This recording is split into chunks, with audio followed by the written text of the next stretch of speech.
I don't remember much about the drive home from the hospital.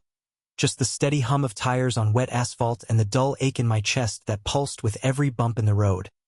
The doctors said the operation went well, that I was lucky to even be walking out on my own, and I wanted to believe them. I wanted to believe I was heading back to comfort, to family, to a house that felt safe.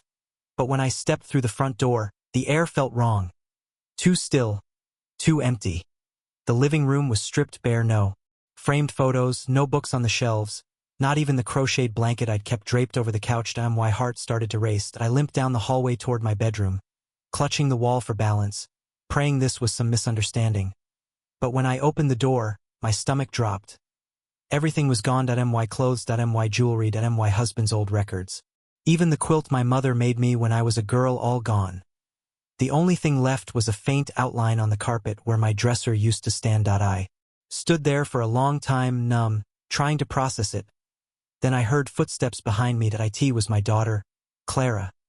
She froze when she saw me. Her eyes widened like she'd seen a ghost. "Mom, you're back early." "Early?" I managed, my voice barely a whisper. "Clara, where are my things?"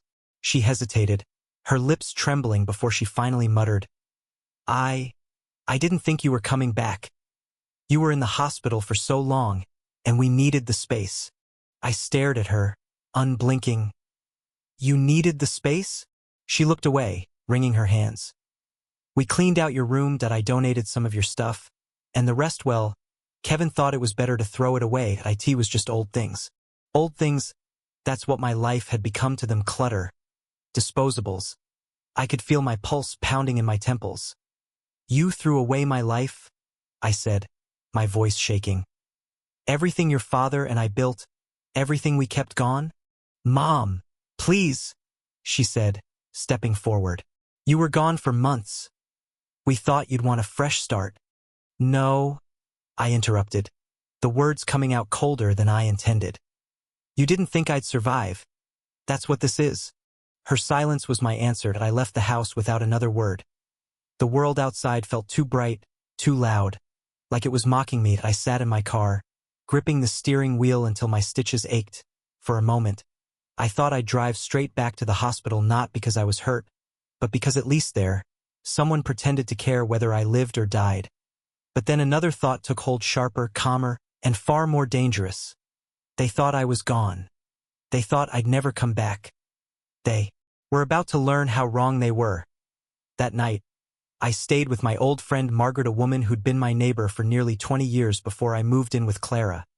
She greeted me at the door in her housecoat, her face twisting in disbelief when she saw me standing there, pale and trembling, with nothing but a hospital bag and a broken heart. "My God, Nora," she said, ushering me inside. "What happened to you?" As I told her everything, every cruel word, every betrayal, her expression hardened. "That's unforgivable," she said finally. "You can't let them get away with that." "I don't plan to," I said. Margaret leaned back, studying me carefully. "Be careful, Nora. People like that, the ones who know they've crossed a line, they get desperate when they feel cornered." I nodded slowly, her warning sinking deep. "I'm not here to start a war," I said quietly. "But I'm done being their victim." The next morning, I called my attorney. It wasn't the first time I'd needed legal advice. But this time felt different, colder, more personal. I explained the situation. That I was part owner of the house, that I had never agreed to vacate, and that my belongings had been discarded without consent. Her tone shifted as I spoke. "They disposed of your personal property without notice. That's grounds for compensation, possibly more, depending on value and emotional damage. We'll start paperwork immediately." I hung up and exhaled slowly, the weight in my chest easing for the first time in days. That it wasn't revenge I wanted. Not really. That I just needed acknowledgement that what they did was wrong, that my life still mattered, but deep down, I knew this would change everything. Once you bring law into blood, there's no going back. The following days passed in a strange blur. Between lawyer visits and hospital follow-ups, I found myself drifting between exhaustion and fury. Every time I closed my eyes, I saw that empty room, the ghost of my past life erased by my own child's hands. One afternoon, as I sat by Margaret's window sipping tea, she said softly, "You still love her, don't you?" Of course I do, I whispered. That's what makes it hurt so much. She nodded knowingly. That's the cruelest part of family. You never stop loving them even when they break you. Outside, the winter sun was beginning to fade, painting the world in that soft gray light that always comes before a storm. Margaret reached across the table, squeezing my hand. You're strong, Nora, but promise me don't let anger be the only thing keeping you going. I smiled faintly. It's not anger, I said. It's clarity. 3 days later, I received a call from my attorney. They've been served, she said. Expect some backlash. She wasn't kidding.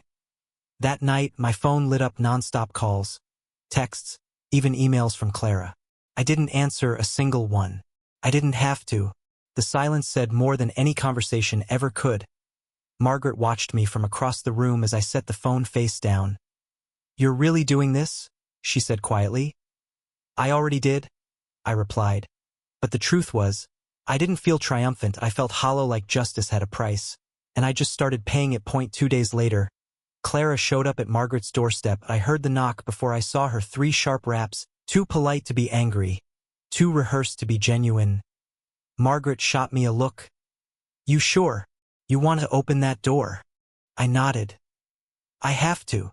When I opened it, Clara looked like she hadn't slept in days. Her eyes were red, her makeup smudged. Mom, please, she started. Can we talk? I stepped aside silently and motioned toward the kitchen. She sat down at the small wooden table, hands folded tightly in her lap. For a few moments, neither of us spoke. The smell of coffee filled the silence like a ghost from better times. Finally, she said, I didn't mean for it to go that far. Kevin said you weren't coming back, and you believed him? I finished for her. She flinched. I was scared, Mom. You were so sick, we thought. You thought it'd be easier to erase me than to lose me, I said, softly.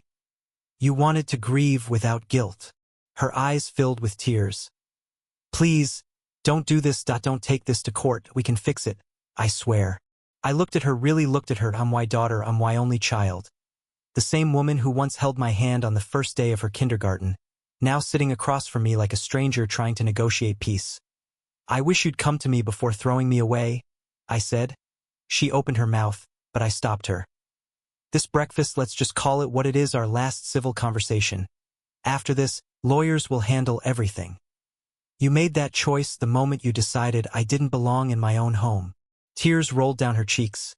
I didn't mean yes, you did, I said quietly. And that's the difference. You meant it when it was easy. Now you regret it because it's hard. I stood, leaving a $20 bill on the table beside her untouched coffee cup. Eat something, Clara? You look tired. Then I walked out as I stepped into the cold morning air. I didn't feel victory, just peace. There's a kind of calm that comes after heartbreak, when you stop trying to understand and just start accepting. I still loved her, I always would. But love doesn't mean letting people destroy you without consequence. Margaret met me outside, her scarf fluttering in the wind. How'd it go? She asked gently. I smiled faintly.